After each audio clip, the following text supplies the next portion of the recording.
అడగక ముందే అక్కరలెరిగి అవసరాలు తీర్చిన ఆత్మీయుడా, ఎందరు ఉన్నా బంధువు నీవే, బంధాలను పెంచిన భాగ్యవంతుడా.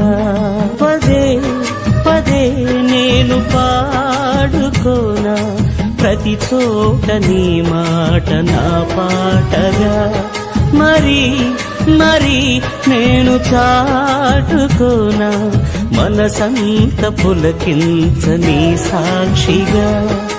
నా జీవిత గమనానికి గమ్యము నీవే, చితికిన నా గుండెకు రాగం నీవే. నా జీవిత గమనానికి గమ్యము నీవే, చితికిన నా గుండెకు